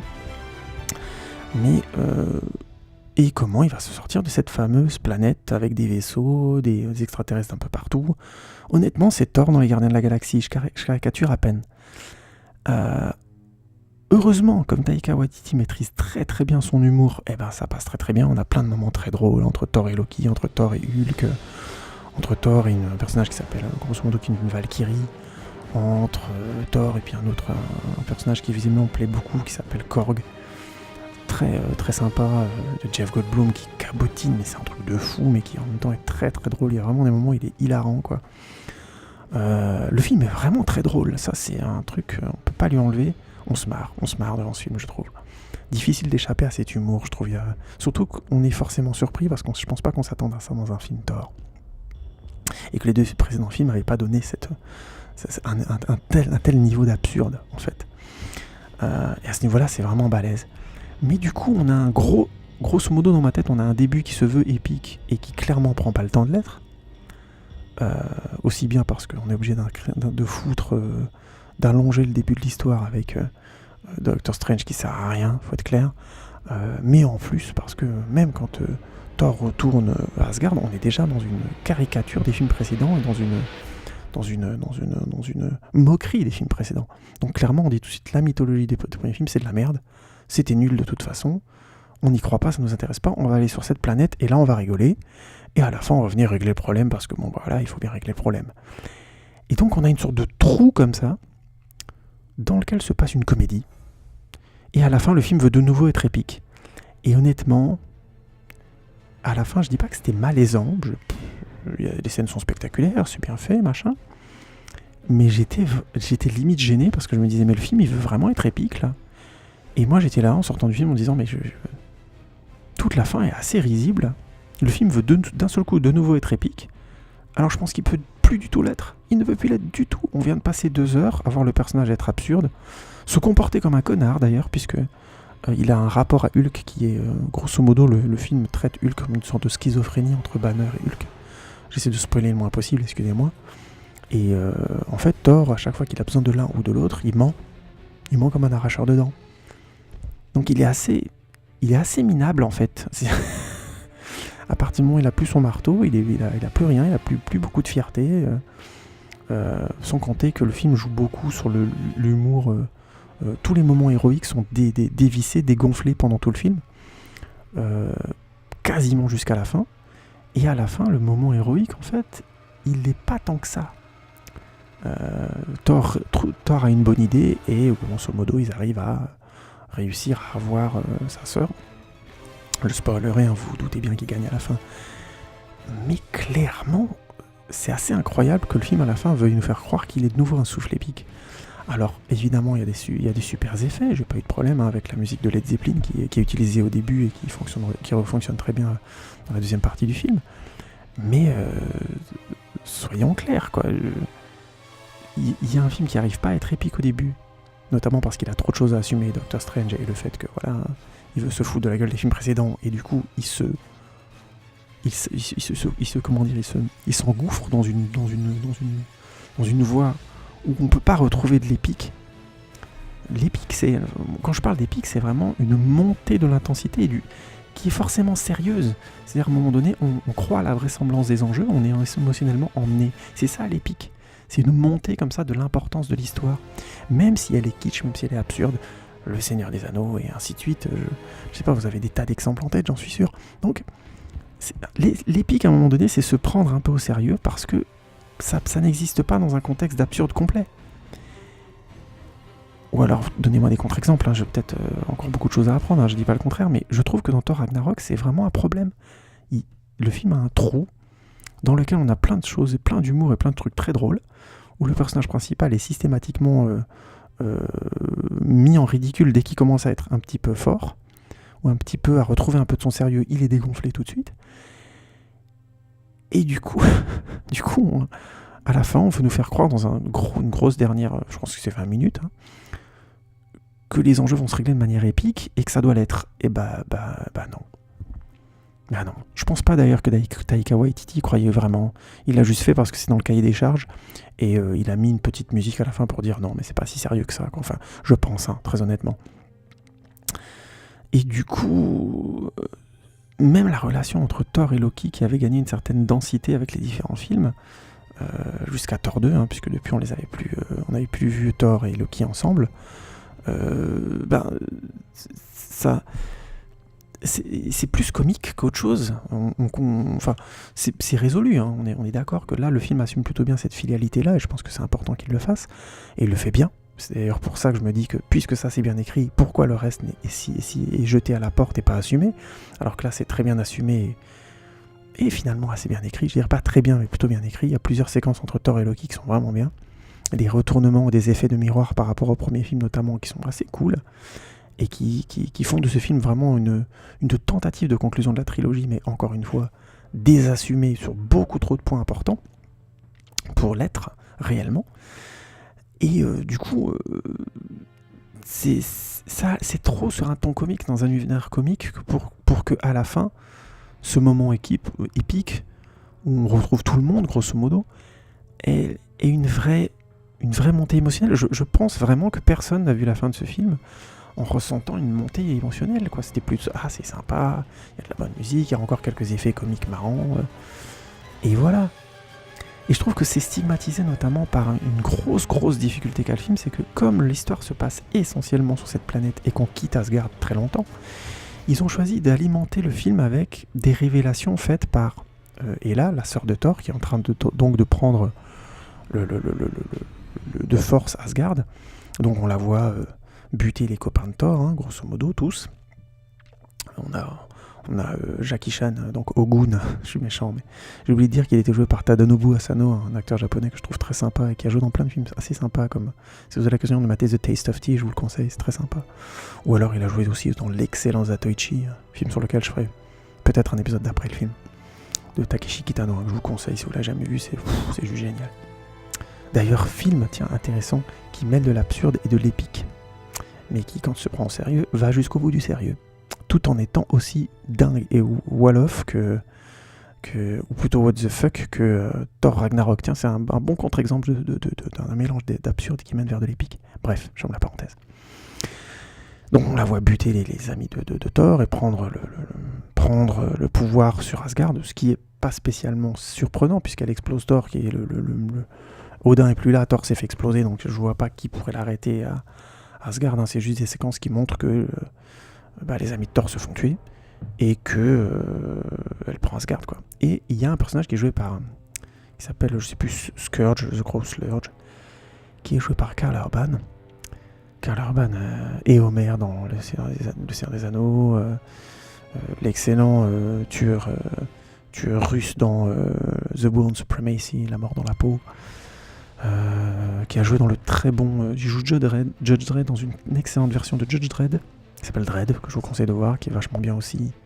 Enfin bref, quoi, un acteur vraiment bien, bon acteur de série B, qui a joué dans beaucoup de merde, hein, évidemment, comme beaucoup d'acteurs de série B, mais je trouve que c'est un acteur qui est correct, et qui là joue un rôle un peu à la con,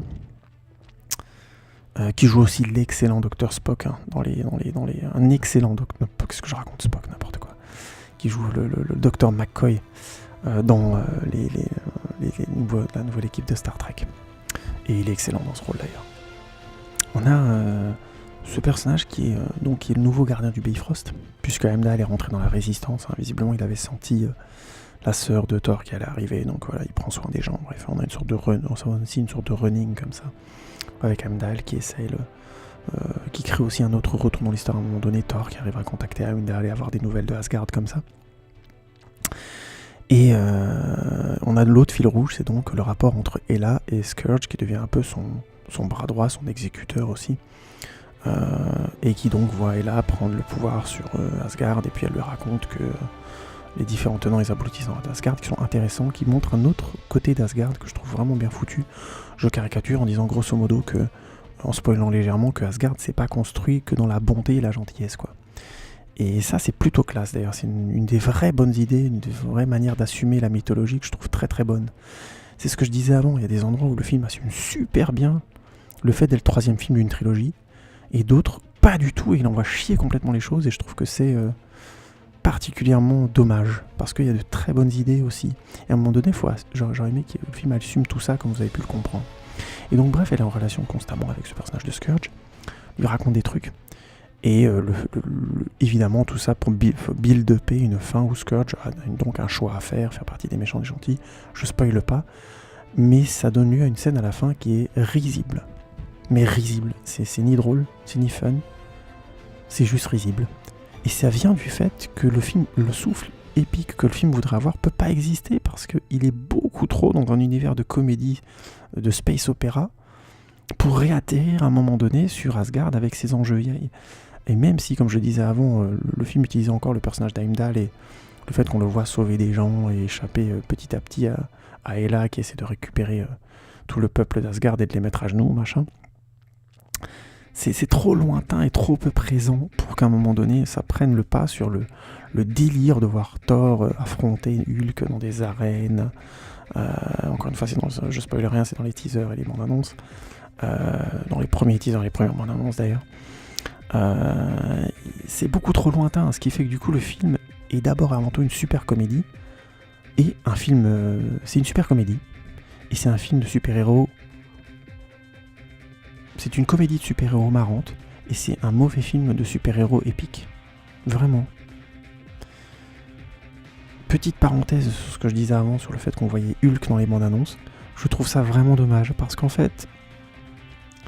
Mark Ruffalo a participé à la campagne du film, donc on savait qu'on allait retrouver Hulk à un moment donné, mais le film tel qu'il est monté me donne l'impression qu'il voulait vraiment jouer sur un effet de surprise, d'apprendre que le champion que Thor, dont tout le monde dit c'est un tueur, il tue les gens, le dernier gars qui l'a combattu il est mort, machin, blablabla, sur le fait que c'est une surprise que ce soit Hulk. Alors le problème c'est qu'on l'a vu dans les bandes annonces, les teasers, Mark Ruffalo a participé à la campagne de pub, ainsi de suite, donc c'est pas de surprise, et c'est dommage parce que je trouve que ça aurait été super bien, ça aurait été une vraie surprise de le retrouver là.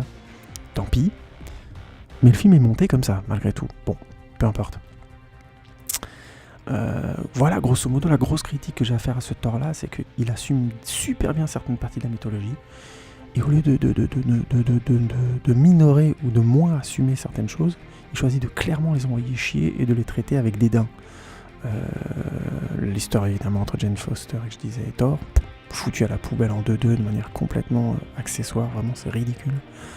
La présence des copains de Thor qui se font tuer, et je spoil, je suis désolé parce que je trouve ça ridicule, mais Thor n'a rien à branler. C'est ses meilleurs amis dans le premier film, dans le deuxième, ils sont super importants, ils se font buter pour protéger Asgard et tout ça de manière violente et sèche, et lui il a même pas une pensée, mais rien du début à la fin du film pour ses potes, il en a rien à couiller. Alors j'ai peut-être raté un détail, faut pas hésiter à me le dire si c'est le cas, mais en l'occurrence je trouvais ça, mais moi je suis vraiment sorti du film en disant non mais c'est pas possible, c'est un gros con quoi. Ils l'ont transformé en gros con.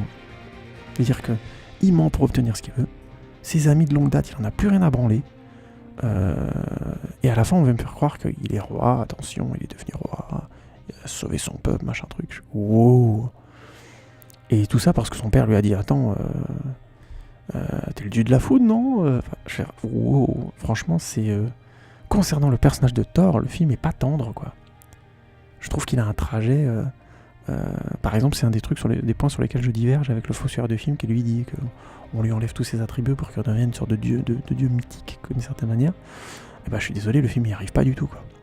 Pour que ça redevienne mythologique ou mythique, qui rejoigne une certaine forme de mythe, il aurait fallu à un moment donné que le film soit épique, ce qui n'est pas le cas.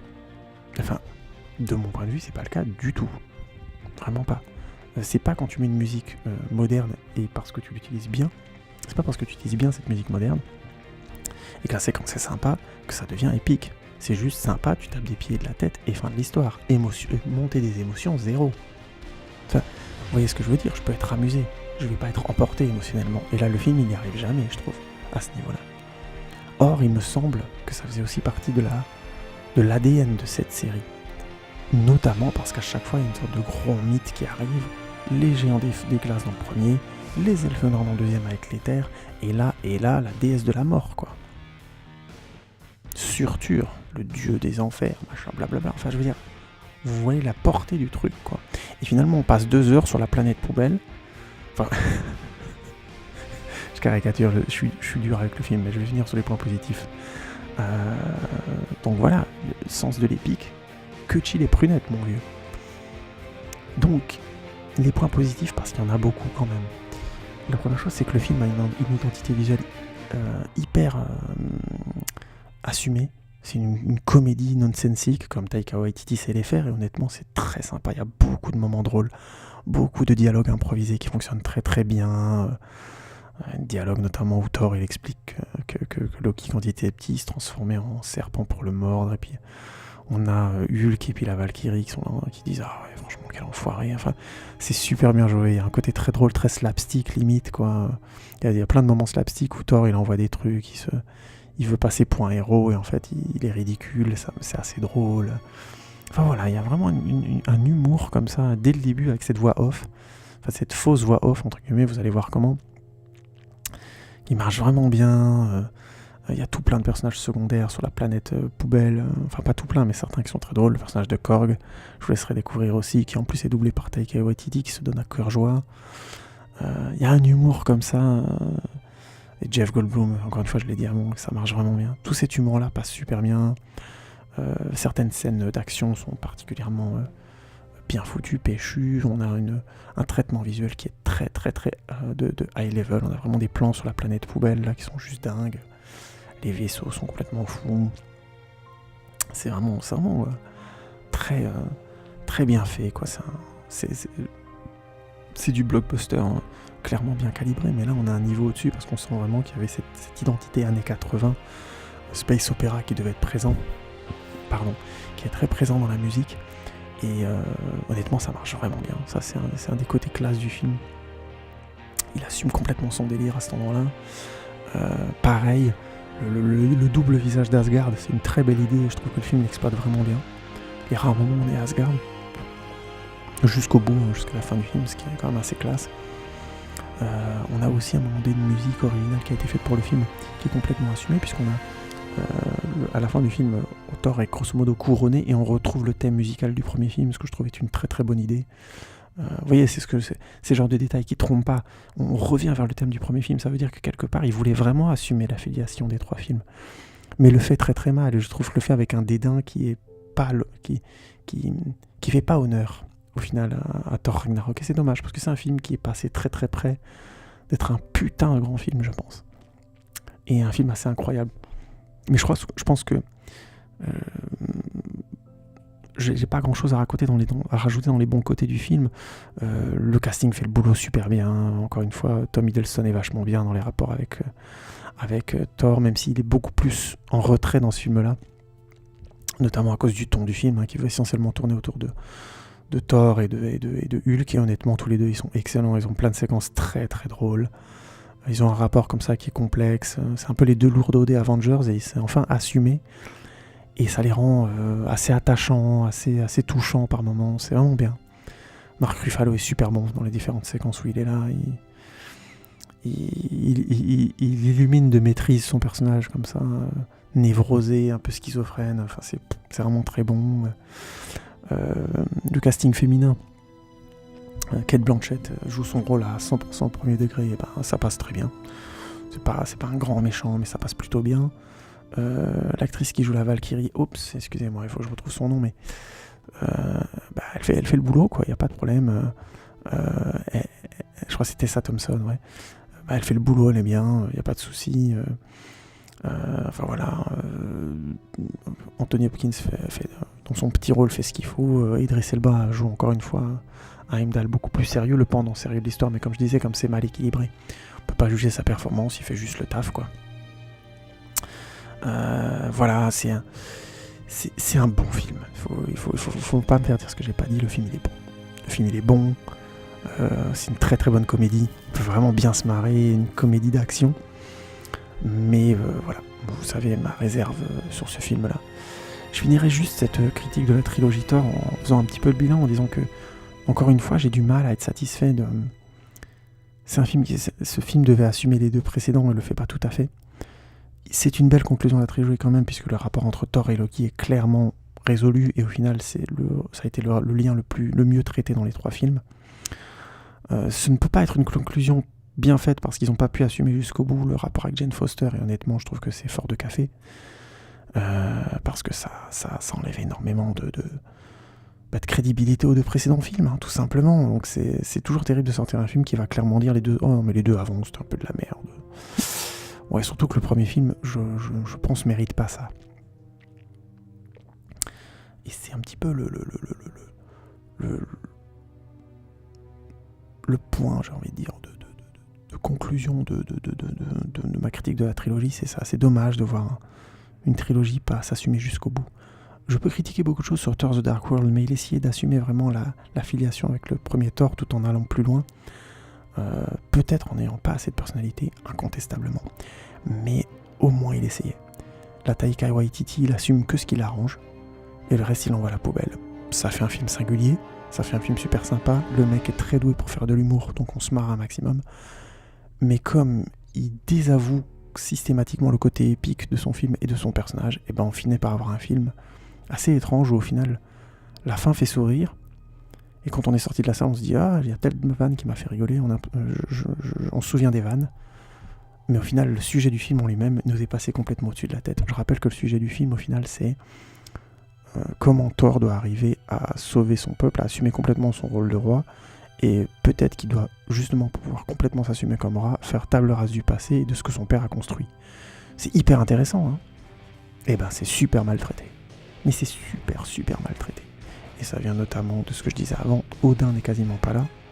Finalement, on a l'impression au bout des 3 films que dans le premier film, il avait l'air de tout maîtriser, de piger tout ce qu'il faisait. Dans le deuxième film, on comprend déjà qu'il est un peu à la masse et il commence à être un peu con. Et alors dans le troisième, c'est même pas la peine.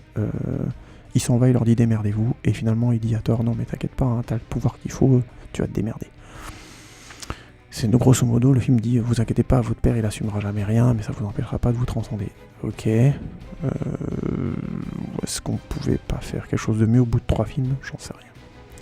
Mais c'est clairement le 3e film qui choisit de dire qu'ils iront pas plus loin sur le sujet, et je trouve que ça c'est une faiblesse. Ça enlève vraiment quelque chose qui aurait pu être énorme dans ce film-là.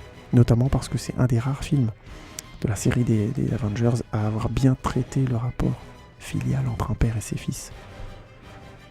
Bref, j'ai pas grand chose à rajouter de plus sur Thor Ragnarok. Je réfléchis un peu, mais je crois pas.